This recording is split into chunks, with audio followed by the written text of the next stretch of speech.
All right, real estate investors, it's that time of the month, Mike's market update. So this is for May, which means we'll kind of give you a quick update macro wise on what's going on in May. And then we're going to look locally at April's numbers. And so let's just go ahead and jump right in what we're going to cover today. On the macro level, really the discussion that I keep hearing that I'd like to really address is inflation, right? So inflation, debt, printing of money, stimulus checks, all that stuff. So I'm going to be doing a presentation for Fidelity, a CE class.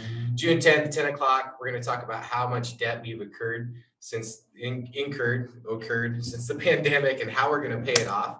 And then what's really happening with inflation. So when you look at inflation, there's really different ways inflation can happen. There can be more money through monetary policy, so printing of more money, taking on more debt, and then putting more money into the marketplace and how fast that moves. But then we also have supply side, supply and demand, just your normal supply and demand, which we're seeing in real estate, we're seeing it in lumber, in different types of commodities as well. So we'll talk about the two types of inflation and how they're showing up in the marketplace. So here's how you register. If you'd like to take a look at that, here's how you register for that.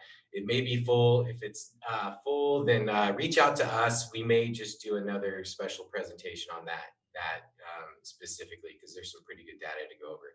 And then before we get into the local Portland numbers, we'll just quickly look at PDX and Oregon from an employment standpoint. The micro level, we've got historically low inventory. We'll talk about that. More inventory is going to lead to more sales, and we kind of did have an uptick in supply this last month. Excuse me, an uptick in new listings, so an uptick in inventory for a short period of time, and that did lead to more sales volume. And then we'll look at affordability. We've got some new affordability numbers coming out. And then also from a macro standpoint, one comment I just really wanted to make is unemployment rate is not income. So job loss, unemployment benefits, unemployment rate, those have been the big discussions over the past year, but we did have income numbers come out for April. So HUD releases their median income numbers for April, and then for Portland, for the median income for a family of four actually went up 4.8% last year. So incomes have gone up, right? So even though we've had this pandemic and we saw unemployment skyrocket, the people that kept their jobs have actually seen income go up on the median basis. So really interesting forces taking place in the market, and we'll kind of jump into that when we look at affordability. So let's look at employment. So here's on the left side of this slide, this is Christian Kaler. He's the man. I absolutely love it from an employment economic standpoint here in Portland metro area. So this is Portland metro region. These are the job losses that we saw early on in the pandemic. And then here's the hiring back. And if you look at the top side, this is interesting, right? So this is supply chain issues. You look at construction. So we have not come back yet in construction, manufacturing, and wholesale trade. So you think about it, well, what's happening on the construction side? Lumber prices are ridiculously expensive. Other materials, appliances, really hard to come by. Permitting slowing down, right? So as builder sentiment reduced early on in the pandemic, we had a bunch of firings that even though the market's flowing well, because we have supply side restraints, because we have increasing costs on the soft cost side of it, we haven't seen permits bounce back, and so we haven't seen labor then or jobs bounce back on the construction side. So it's really interesting to see there. Another surprise is retail trade has bounced back. We've almost gained almost all the jobs that we lost from the retail trade standpoint. Professional services, healthcare services, they've come back, not obviously to the full extent, but they've bounced back really well. And then no surprise here, food and accommodations. That was the biggest loss, and it's also, while it looks like we've come back 17,000 jobs on a percentage standpoint, we just haven't fired back there. Hopefully with the economy reopening, hopefully with the governor's new stance and with the vaccination percentage increasing, that our market will open back up and we'll get this hospitality and food services ramp back up. There was a couple articles I've seen recently locally where restaurants are having to try and do signing bonuses to get cooks, to get waiters. So they're just, even though restaurants are trying to open up, the labor force is not getting out there. So a lot of reasons why that could be. One could be unemployment benefits are so high. Why go get a job when you can make the same amount of money just taking on your unemployment?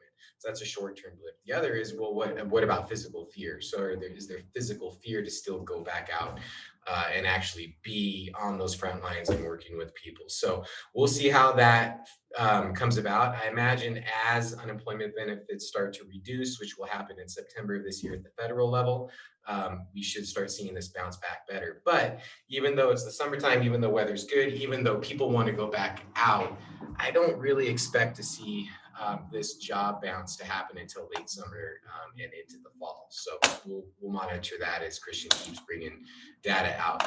Here we are as we compare to the US.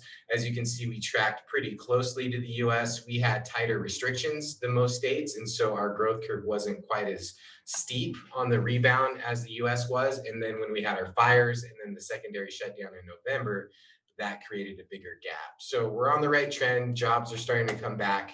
Um, Portland employment has grown by 7.2%, while the US is up at 10. So that's significant. I think at the state level, unemployment is now under 7%. That's actually better than we were in the Great Recession. So from an employment standpoint, things are looking much, much, much more positive, and they should as our economy continues to expand and we allow things to happen. On the big level, we have venues opening up, Blazers going into the playoffs. They were actually able to have fans for their last two home games of the year. They'll have fans in the playoffs, and the ticket office is working with the governor on how many fans they can expand. So they allow 10% people in the arena for those last two home games of the year. In the playoffs, it sounds like they'll increase that number even more. Some other venues around the league were doing vaccinated only sections, so I could see the Trailblazers implementing that as well. And then there was also a report that came out from Travel Oregon that showed even though Portland's had its issues over the past year, there's still demand for tourism. And so event planners planning big conventions are coming into Portland. They're looking at Portland. They're seeing that although it doesn't look great, it's not as bad as the media is portraying. And so there is still people booking events. So hopefully our economy is booking up. We have an Airbnb next door. We're seeing our bookings, our occupancy rate increase significantly. So we're starting to feel that rebound, and hopefully that it keeps going from a business standpoint. Some just quick verbiage on the employment trends. So 155,000 jobs lost in Oregon. 39% of those was Multnomah County, right? So by far the hardest hit county. Most of Portland is in Multnomah County, and we led the way obviously with restaurants and accommodations. Clackamas and Washington counties, 63% of, if you look at all the three tri-county area, were 63% of all Oregon job losses. So the majority of the job loss is in the Portland metro region. And then on contrast, rural. So even though on the state level, about 11.4% decline, 1 in every 8 jobs was lost, in a dozen rural counties, the loss is less than 5%. So we're really feeling it in the dense counties, which makes sense. Clackamas Lane, so you look at Portland Metro is our biggest metro area region, and then when you get into Marion, Polk, and Lane County, that's the Willamette Valley, Eugene, and Salem, and this is a good graph that shows, right? So Multnomah's taken on almost twice as much job loss as Washington County. Tri-County area is 63% of all job losses for the state. Marion Polk, while they're, again, Multnomah is twice the amount of jobs. When you look at it from a percentage standpoint, this is actually in line with the Tri-County area as far as the percentage of jobs. So that's not surprising. These are the densest cities in Oregon. So it makes sense that they have the biggest job loss, and they're also the cities they have the most from tourism, accommodations, and restaurants. All right, so let's look at the local numbers. Supply levels, right? This is the big headline, 0.8. So 0.8 supply again for another month. You look at that trend that we hit when demand started firing back, right? So early in COVID, we stepped back. Supply levels grew as demand pulled back to try and figure out the market. And then once demand came back in, the mortgage market started flowing. Demand was increasing, and we just went down in supply levels. And so if you look back to 2011 in our supply levels, it is definitely a seller's market. We all understand that. What I like to look at is where do you find less, 1.2, 1.3, right? But you have nothing that's consistently low in the 1.1s. And you can see we've just been consistent, and not just consistent, but we've consistently going down. So there's just not enough inventory out there. But what I don't think people understand, if you look at new inventory, so new listings, is we had this gap, right? So this was our problem back in the early pandemic, was sellers just weren't coming to the market, right? And then we never really recovered from this. But when you look at new listings, it wasn't like there's a huge drop off. There was in April, May, and June. But when you get to July, we're kind of in that top when you look at the past 6 years, we're kind of towards the top, same as in August. September was a low month, but then the bounce back in October. And again, that could be accounted to our fires, right? So we had the fires going on in that period of time. And then you look at November, kind of right in the middle. December, actually one of the biggest months in December for the amount of new listings coming to the market, new sellers coming to the market. Come back in here to the light blue for January, right in the middle of the pack, kind of towards the bottom here, but not a huge reduction in sellers. And then we come to March and we're kind of right there in the middle of the pack, really consistent March amount of sellers coming to the market in March the past 6 years. And again in April, we're up there in terms of high. So when you look at April this year to April last year, that's 43% more sellers in the marketplace. And what I want to point out is that's not due to a whole bunch of sellers just active coming to the market. It's just we have the normal amount of sellers coming into the market, but we had that COVID cliff. So for April, May, and June, these numbers are going to be skewed really, really, really high. So I do expect new listings to be up where they should be, but with that COVID cliff, the amount of new year over year sellers coming to the market in each month is going to be skewed high. So we look at that this month, right? So let me go back. So there's that skewed 46%, but when you actually look at it to a typical April, we're just kind of right where it should be. So the name of the game here from a supply standpoint is sellers are coming to the market. They're coming to the market in a normal amount of volume. We just never made up for this gap. And this is how it looks here. So you look at the end of month inventory. So inventory is the important factor. How many listings are there? How many sellers are in the marketplace that we can transact from, buyers can actually buy from? And again, here's our cliff, right? So our COVID cliff started April, which shows up in May. So we had the reduced sellers in April, shows up in May, and it just continued to trend down, trend down, trend down, trend down. So even though the amount of sellers was where it should be for these months, demand was so high. And so that's what we really need to look at is our market now does not have low supply because we don't have sellers coming to the market. Our market has low supply because our demand is ridiculously high. It's the highest we've seen in the past 6 years. And that shows up like this. So we had a reverse bell curve. So we typically have this bell curve, which we just didn't see. We just kept going down, down, down, down, down. Steep in the winter, which we typically have. So we caught up to a normal bell curve here. But then you can see we essentially hit our ceiling / floor of about 2,000 listings per month, right? So for 5 months in a row, we've hovered around that 2,000 listings on the market, which is, about 60 to 70% of typically where it should be. And so that's the scary part is where does that inventory, the demand is just outpacing the sellers. So in order for us to see supply levels go back, we need to see an abnormal amount of sellers coming to the market. And even though we haven't seen a whole bunch of inventory, we are seeing the new sellers coming to the market. So that's allowing us to create volume on the demand side. So if you look at pending sales, here's our COVID cliff here. And then just month after month after month, more pending sales every single month, leading in, the most pending sales per month for the past 5 years. And then it didn't, other than February dropping a little bit for February, which that could be attributed to our weather, our freezing weather issues that we had. Again, we're boom, boom, boom. Pending sales, we're seeing the most amount of offers being made and accepted month over month for the past 5 years. So demand is super strong while new listings are just on par, right? So we're seeing not historically high, but for the past 6 years, 5-6 years, more demand than we typically see, and the sellers have been atypical.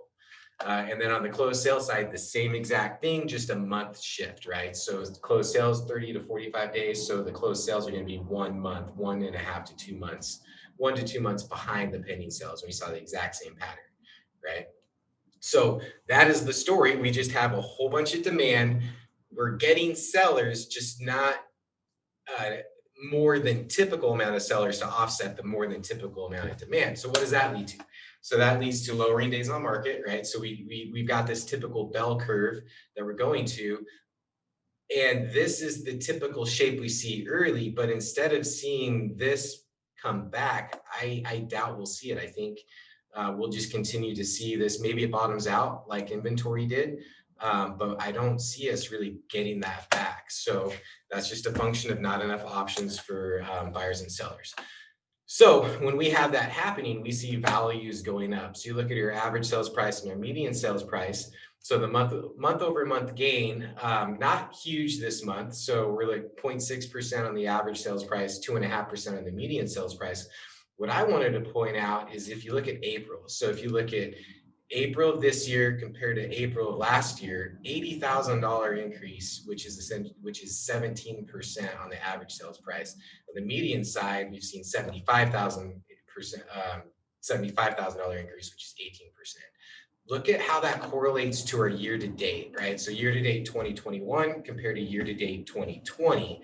This is what I find really, really interesting. Is it almost here it lines up directly and very close here. So yes, it feels ridiculously hot. It feels like values are increasing significantly, and we're feeling most of that just the first quarter of this year, and that's how it's showing up. So, what we're feeling in the marketplace really is coming true. But what I think is being missed is sellers are coming to the market at a typical pace.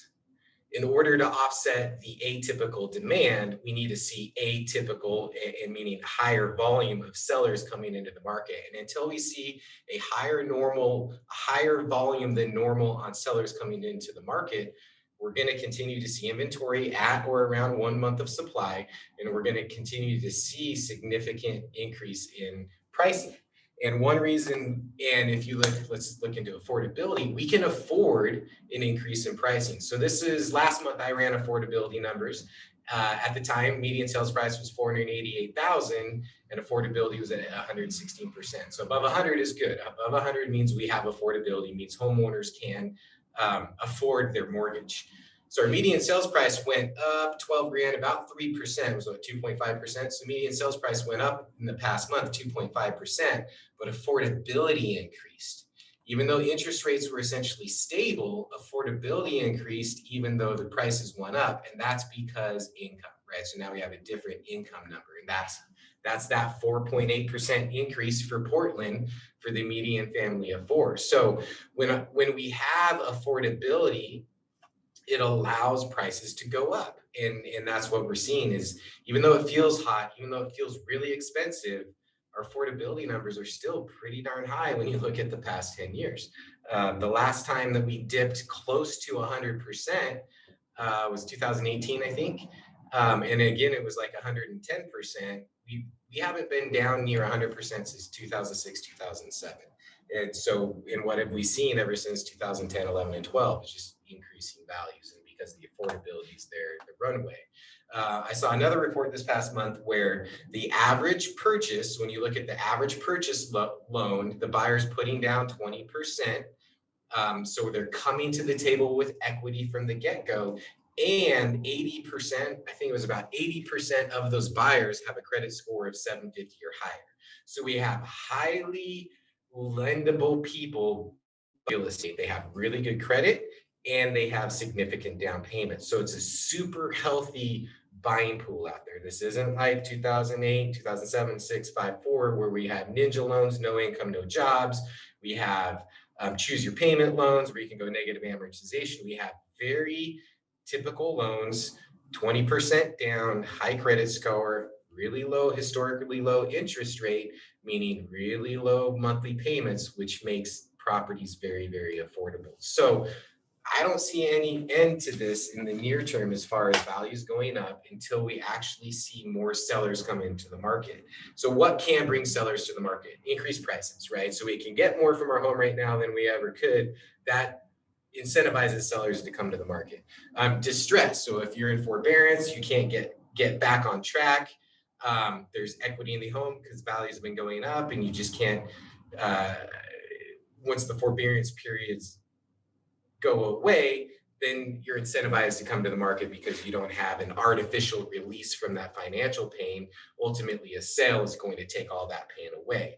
Now, locally at the Senate level, they just signed a bill to extend the foreclosure moratorium in Oregon. So again, that's just going to delay any distress coming to the market via selling before foreclosure or actually going through foreclosure. So I don't see anything there changing. The vaccination opening up the market, feeling more comfortable from a physical standpoint, can bring more sellers to the market. So it's possible we get more inventory, but what we need to remember is we're getting record number of volume with a whole bunch of people missing out on properties, right? So we're having bidding wars, and for every bidding war, when you have one offer accepted, there's a whole bunch that are not accepted. So even if we get more supply to the level, more sellers coming into the market, the demand there is there to soak it up. So it's very highly probable for the rest of the year, if we look back at some of our graphs, you look at our demand graphs, that this blue trends higher than the orange, right? So we saw a significant gap here in the amount of volume in 2020 compared to the previous years. It's possible that 2021 goes even higher. Again, it would take more sellers to come to the market for that to happen. I think we're probably propping up for some sellers to come to the market, but I don't think that's going to change our supply levels, or at least not significantly. So we'll still see values going up, maybe not as fast because there's more options for buyers, and which means less competition. But I still see it being a really, really strong market through the rest of 2021. Highly probable that we see a really strong market for the first part of 2022.